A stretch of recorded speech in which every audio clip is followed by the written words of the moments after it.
Commander James Thompson stared at the satellite data on his screen, his brow furrowed in concentration. Something wasn't right. For the third time this week, their advanced tracking systems had picked up strange energy readings in Earth's orbit, but nothing was visible there. "Sir, we've got another equipment malfunction at Base 7, reported Lieutenant Tom Baker, rushing into the command center with a tablet in hand. That's the 5th base this month. Thompson rubbed his tired eyes. These malfunctions were becoming too common to be coincidental. Military installations worldwide were reporting similar issues. Radar systems going dark, communication networks experiencing unexplained interference, and satellite feeds showing mysterious gaps in coverage. "Show me the pattern," Thompson ordered, standing up from his desk. The young lieutenant quickly pulled up a global map on the main screen. Red dots appeared, marking each location where equipment had failed. "It's not random," Thompson muttered, seeing how the incidents formed a clear path across Earth's most significant military and research facilities. "They're testing our defenses."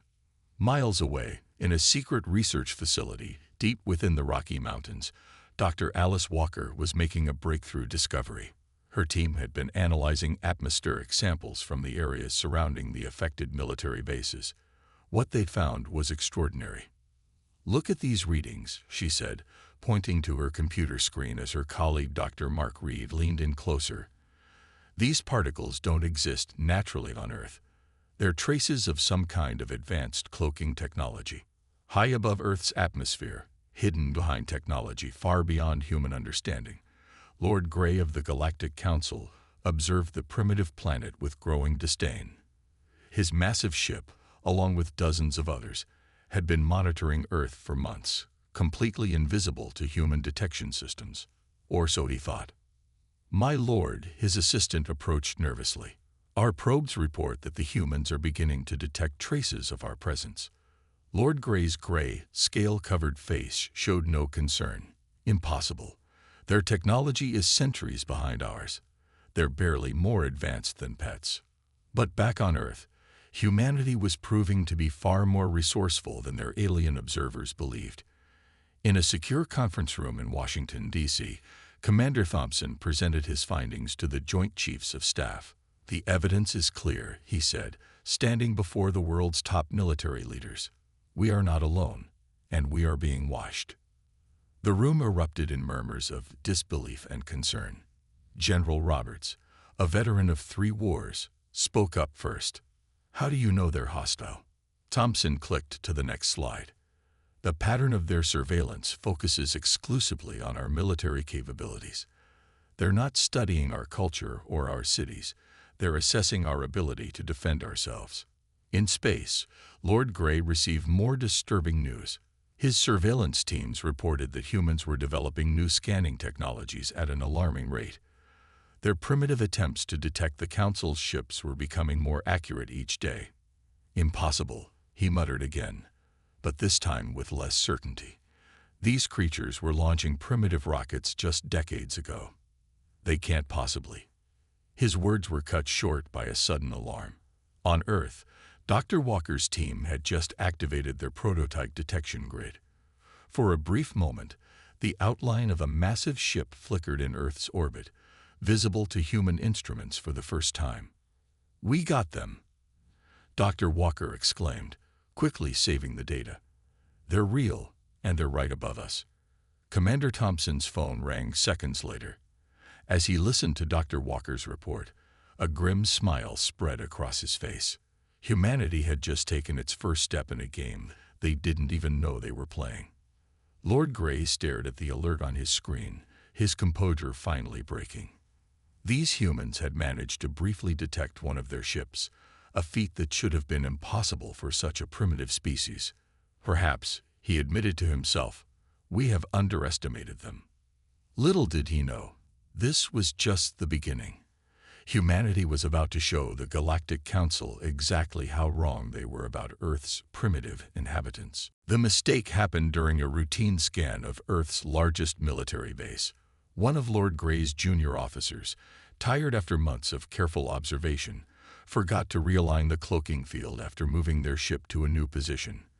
For 3 crucial seconds, their massive vessel became visible to every radar system in North America. Commander Thompson was drinking his morning coffee when the alarms went off. Red lights flashed throughout the command center as officers rushed to their stations. Multiple radar contacts. Lieutenant Baker shouted, his fingers flying across the keyboard. Massive object detected over Kansas, sir. It's bigger than anything we've ever seen. Thompson didn't hesitate. Sound the alert. Get our defense fleet in the air. Now.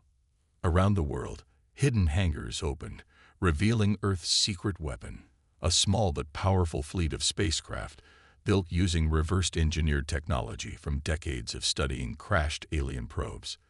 These ships were humanity's insurance policy, kept hidden for exactly this kind of situation. In orbit, Lord Grey was furious. "You fool," he shouted at the trembling junior officer. "Decades of careful observation, ruined by your incompetence." He turned to his command staff. "Begin emergency protocols. Show these primitives our true power." But the Council ships were about to learn a harsh lesson about underestimating humanity.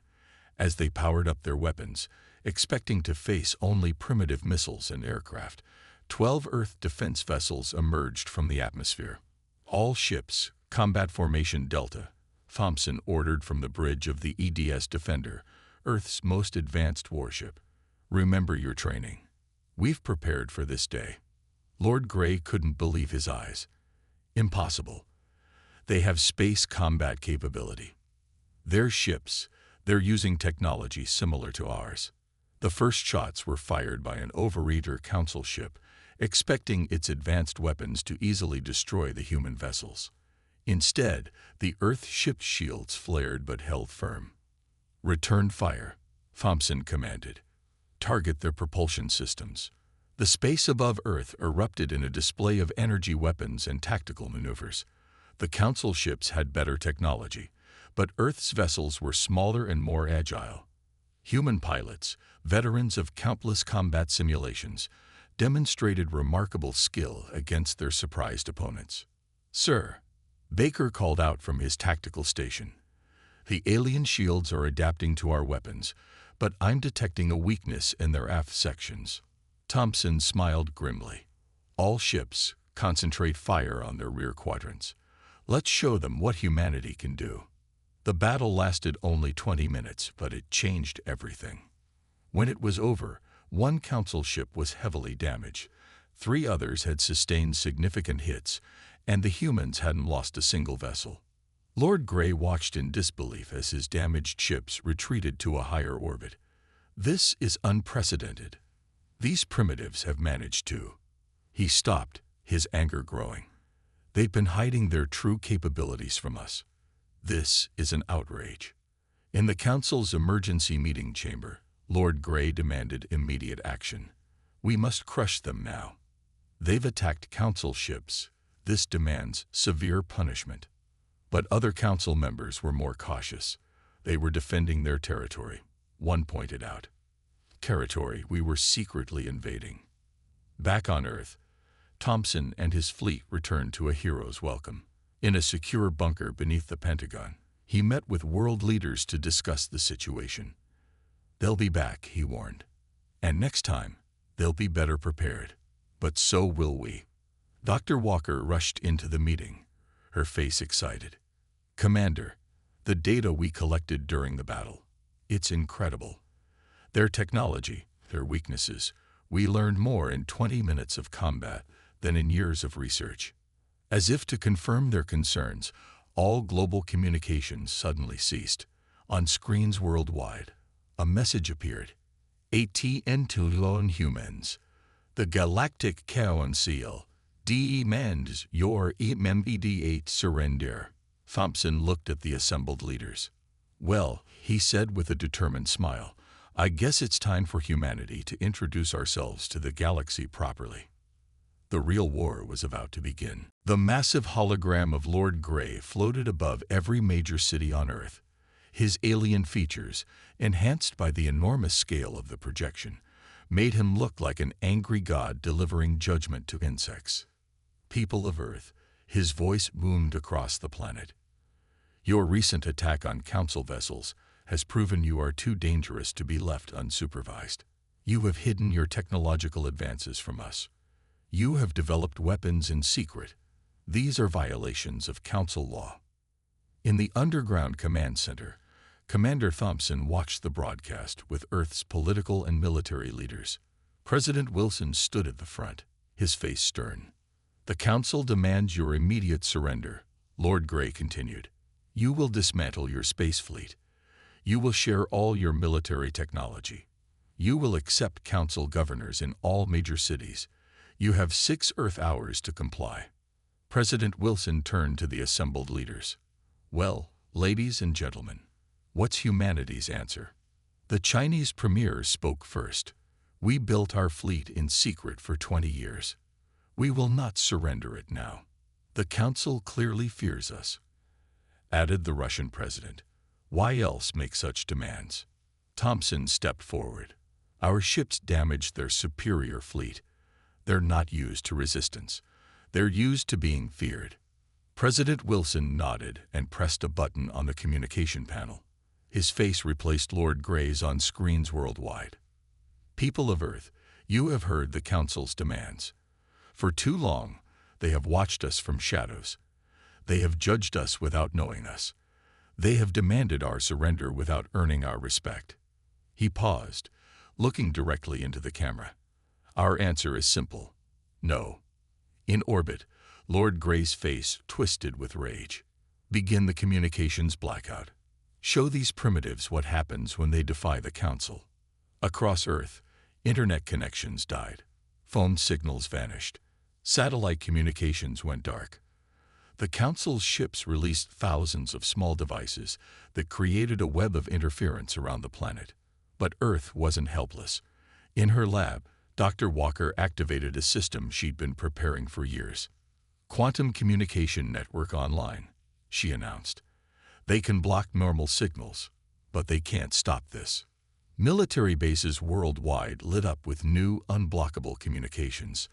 The Council's interference meant nothing against technology they didn't understand. Impossible, Lord Grey shouted as reports reached him. They're still coordinating. How are they communicating? Thompson's voice crackled through every Council ship's communication system. Did you think we spent all these years just building ships? Humanity has more surprises for you. The Council ships launched their next attack, trying to overwhelm Earth's defenses with advanced drone weapons. Thousands of robotic fighters descended toward major cities. But humanity was ready. Hidden defense towers emerged from mountains, oceans, and deserts. Energy shields, reverse-engineered from alien technology and improved by human innovation, sprang up over cities. Sir, Lieutenant Baker called out, our predictive AI has mapped their attack patterns. They're using standard Council military protocols, the same ones we found in their crashed probes. Thompson smiled. Deploy countermeasures. Let's show them how humanity improves on stolen technology. The Council's drone attack failed spectacularly. Earth's defenses predicted and countered every move, using the Council's own tactical programs against them. In the Council's command ship, Lord Grey received increasingly desperate reports. Nothing was working as planned. These humans weren't following any known patterns of primitive species discovering advanced technology. My lord, his assistant reported nervously.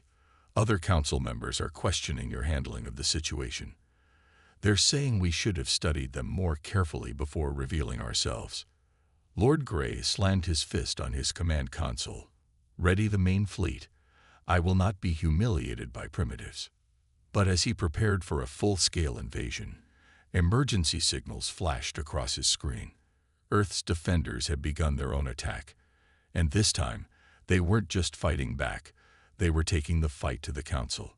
The real war for Earth's independence was about to begin, and humanity was ready to show the galaxy exactly what primitives could do. Dr. Walker stood in front of the massive steel doors deep beneath the Rocky Mountains. Behind her, President Wilson and Commander Thompson waited as security scanners confirmed their identities. "Welcome to Project Phoenix," she said as the doors slowly opened. "This is what we've been working on for the past 15 years." The room beyond was enormous. In its center stood a device that looked like a cross between a satellite dish and a crystal. Energy pulses moved through transparent tubes, making the whole machine glow with a soft blue light. "What exactly are we looking at, Doctor?" President Wilson asked, his eyes wide with wonder. "This is why the Council's weapons aren't as effective as they should be," she explained, walking around the device. "We didn't just copy their technology. We found its flaws and fixed them. Phoenix doesn't just block their weapons. It turns their energy against them." Thompson stepped closer to the machine. "Is it ready?" "It's been ready," Walker smiled. "We've been testing it in secret during every Council attack. Now it's time to show them what it can really do." In orbit, Lord Grey was preparing for his final assault. The Council's main fleet had arrived. 50 massive warships, each capable of destroying a small country. "Begin the attack," he ordered. "Full power to all weapons. Show these humans what real Council technology can do." But as the fleet opened fire, something unexpected happened. Their energy weapons hit Earth's atmosphere and simply disappeared. "My lord," his weapons officer shouted. "Our attacks, they're being absorbed by something."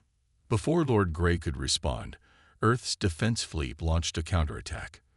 But this time, their weapons glowed with the same energy the Council ships had just fired.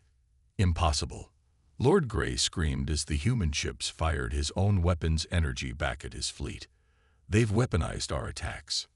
On the bridge of the EDS Defender, Thompson watched with satisfaction as the Council ships scattered in confusion. "Dr. Walker," he spoke into his comm, "Phoenix is working perfectly." "That's not all it can do," she replied. "Watch this." She pressed a sequence of buttons on her control panel. The Phoenix device hummed louder, its crystal core pulsing with stolen energy. Suddenly, every Council ship's cloaking device failed. Their entire fleet became visible, exposed to Earth's defenses. "Now," Thompson ordered, "all ships, commence Operation Slingshot." Earth's smaller, more agile ships darted between the confused Council vessels. They had trained for this moment, using simulations based on years of studying Council tactics. "Commander," Lieutenant Baker reported, "Council ships are trying to adjust their shields, but Phoenix is disrupting their power systems." In his command ship, Lord Grey watched in horror as human vessels, now glowing with stolen Council energy, systematically disabled his fleet's primary weapons. "This is beyond anything we expected," his science officer admitted. "They haven't just copied our technology, they've evolved it." Thompson led a daring assault on Lord Grey's command ship, pushing through their weakened defenses. His team had one goal: capture the Council's central database. "You don't understand what you're doing." Lord Grey's voice boomed through the ship's communications. "The Council maintains order in the galaxy. Without us, there would be chaos." "No," Thompson replied as his ship disabled the command vessel's engines. "You don't understand. Humanity doesn't need your kind of order." Dr. Walker's voice came through his comm. "Commander, Phoenix is at full power. We're detecting strange signals from some of the Council ships. I think some of them are trying to surrender." Lord Grey stared at his tactical display in disbelief. 3 of his ships had already raised white flags, a human gesture they had learned meant surrender. "This isn't possible," he muttered. "They're just primitives. How did they do this?"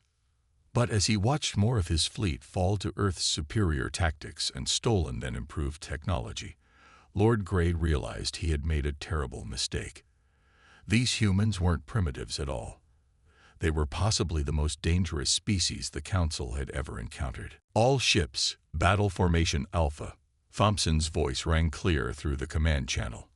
Earth's fleet, now doubled in size with newly revealed vessels, surrounded the weakened Council ships. The Phoenix system had turned the tide of battle, But humanity wasn't finished yet. "Sir," Lieutenant Baker reported from his station, "we're detecting unusual transmissions between council ships. They're arguing with each other." Thompson smiled. The council's perfect image of unity was cracking. On his main screen, he could see Lord Grey's command ship, now stranded without engine power, floating helplessly in space. Dr. Walker's voice came through the communication system. "Commander, you need to see this. Phoenix isn't just copying their weapons, it's decoding their entire communication network. We're getting messages from all over the galaxy." In the Council's emergency command center, chaos reigned. Lord Grey watched helplessly as reports flooded in from across Council space. Other species were watching the battle through leaked transmissions. They saw the mighty Council fleet brought low by a primitive species. "My lord," his assistant reported, trembling, "the Arcturian ships are refusing to join the attack. They say they won't fight against a species that could improve our technology." Thompson seized the moment. He opened a channel to all Council ships. "Attention Council forces. Your main fleet is disabled. Your weapons are useless against us. But we don't want to destroy you. Unlike you, we believe in cooperation, not domination." On a dozen Council ships, crews looked at each other in confusion.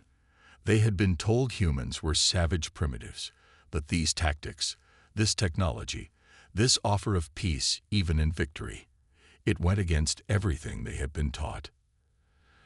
Dr. Walker's team made another breakthrough. "Commander, we found something in their databases. The Council, they'd been holding back technology from other species, keeping them dependent, but they can't hold back humanity." 3 more Council ships raised the white flag of surrender. Their captains had seen enough. This human innovation, this ability to not just copy but improve upon Council technology, was beyond anything they had encountered. "Status report," Thompson called out. "Sir," Baker responded, 17 Council ships have surrendered. 6 are disabled. The rest are in retreat. And, sir, we're getting signals from other species in nearby systems. They want to talk." Lord Grey watched his mighty fleet crumble. On his screen, messages from the Council leadership demanded explanations. How had he lost control so completely? How had these humans defeated their best ships? President Wilson's voice broadcast across all frequencies. "To the Galactic Council, we did not want this fight. You came to our world in secret. You judged us without knowing us. You demanded our surrender without respecting us. That was your mistake." In her laboratory, Dr. Walker monitored the Phoenix system as it continued to absorb and improve upon Council technology. "Commander, we're learning more every minute. Their entire technological base. We can see how to make it better, more efficient. We've already downloaded their star maps, their scientific databases." Thompson turned to his tactical display. Earth's ships now surrounded the remaining Council vessels, their weapons glowing with improved versions of stolen Council energy. "Sir," Baker called out excitedly, "long-range sensors are picking up ships approaching from the Arcturus sector. They're broadcasting on open channels. They want to establish diplomatic relations with Earth." Lord Grey slumped in his command chair as more reports of defections reached him. Species that had been under Council control for centuries were declaring their independence, inspired by Earth's victory. "You don't understand what you've done," he broadcast weakly. "The galaxy needs the Council's guidance." "No," Thompson replied firmly. "The galaxy needs freedom to grow and innovate. Something you tried to take from us. Something we're going to give back to every species you've oppressed." The battle was over, but the revolution Earth had started was just beginning. The Council's grand meeting chamber had never been so crowded. Representatives from 20 different species filled the massive room, but they weren't there to obey the Council. They were there to meet with humans. Commander Thompson stood at the center of the chamber, Dr. Walker by his side. Around them, alien representatives whispered excitedly. Many had secretly contacted Earth after seeing how effectively humans had fought back against the Council. "The Council has lied to us all. announced the Arcturian ambassador, his blue skin glowing with anger. They kept us weak. They held back our progress. But humanity has shown us another way. In a dark corner of the chamber, Lord Grey watched with growing horror as everything he had built began to fall apart. His own people were turning against him. "We have proof," Dr. Walker said, stepping forward. She activated a holographic display showing thousands of classified Council documents. "The Council didn't just watch Earth. They've been watching all of you, making sure you didn't grow too strong." Thompson addressed the gathered aliens. Every time a species made a breakthrough, the Council found a way to stop it. They claimed they were protecting galactic peace, but they were really protecting their own power. The chamber erupted in angry shouts as species after species discovered how the Council had sabotaged their development. But humanity had changed everything. "Earth offers a different path," Thompson continued. "We will share what we've learned. We will help you develop your own technology. We believe every species has the right to grow and advance." In her laboratory back on Earth, Dr. Walker's team made another breakthrough. "Commander," she reported through their secured channel, "we found something in the Council's oldest files. They're not the original Galactic Authority. They took power from an older civilization, by force." Lord Grey couldn't stay silent any longer. He stood up, his voice shaking with rage. "You don't understand. Without the Council's guidance, the galaxy will descend into chaos. We maintain order." "No," replied the Centaurian representative, standing tall on his four legs. "You maintain control. There's a difference." More revelations came as Earth's scientists continued to decode Council databases. They found records of suppressed inventions, hidden discoveries, and advanced technologies kept secret from lesser species. "Look at this," Dr. Walker announced, displaying another set of files. "The Council has technology they've never shared. Technology that could have helped millions of beings across the galaxy." Thompson watched as more representatives pledged their support to Earth's cause. The Council's power was crumbling, not through force, but through the exposure of truth. "Sir," Lieutenant Baker reported from Earth, "we're detecting massive protests on Council worlds. Their own people are demanding changes." Lord Grey made one last desperate attempt to maintain control. "Think about what you're doing. The Council has maintained peace for thousands of years." "Peace through oppression isn't peace at all," Thompson replied. "It's just slavery with a nicer name." The Arcturian ambassador stepped forward. "We propose a new alliance, not ruled by the Council, but led by Earth. They've proven they don't just take technology. They improve it and share it." Dr. Walker's voice came through again. "Commander, Phoenix has finished analyzing their entire network. We now have access to everything. Their weapons, their shields, their fastest ships. But more importantly, we found their weaknesses." Lord Grey watched as his supporters abandoned him one by one. Species that had feared the Council for centuries now stood with Earth, ready to fight for their freedom. "You've doomed us all," he muttered, but no one was listening anymore. Thompson looked around the chamber at their new allies. Earth hadn't just beaten the Council. They had started a revolution that would change the galaxy forever. "Together," he announced to the gathered species, "we'll build something better than the Council ever could. A galaxy where every species is free to reach their full potential." The age of the Council was ending. The age of Earth was about to begin. The final battle for the galaxy's future began not with weapons, but with a choice. Thousands of ships gathered near Earth's orbit, but this time, they weren't Council vessels coming to attack. They were the combined fleets of every species that had chosen to stand with humanity against the Council's tyranny. Commander Thompson stood on the bridge of the EDS Defender, now upgraded with improved versions of Council technology. The ship's view screen showed hundreds of alien vessels, all waiting for Earth's signal. "All ships report ready," Lieutenant Baker announced. "The Arcturians, Centaurians, and 15 other species fleets are in position. They're following Earth's lead." In her control room, Dr. Walker monitored the Phoenix system, which now connected the entire Allied fleet. "Commander, our combined fleet is showing power readings that are off the charts. The Council has never faced anything like this." The remaining Council loyalists had gathered their forces at their capital world. Lord Grey, now desperate and cornered, had called in every ship still loyal to the old order. "This is your last chance to surrender," Thompson broadcast to the Council fleet. "Your power is broken. Your secrets are exposed. Most of your own people have turned against you." Lord Grey's response was immediate. "We would rather die than see our perfect order destroyed by primitives." "So be it," Thompson replied quietly. Then, to the Allied fleet, "All ships, commence Operation Freedom." The battle that followed would be remembered for centuries. The Council ships were advanced, but they fought alone. Earth's fleet, supported by their new allies, used tactics and technology that the Council had never seen before. Dr. Walker's voice came through the comm. "Phoenix is working perfectly. Their weapons can't penetrate our combined shields."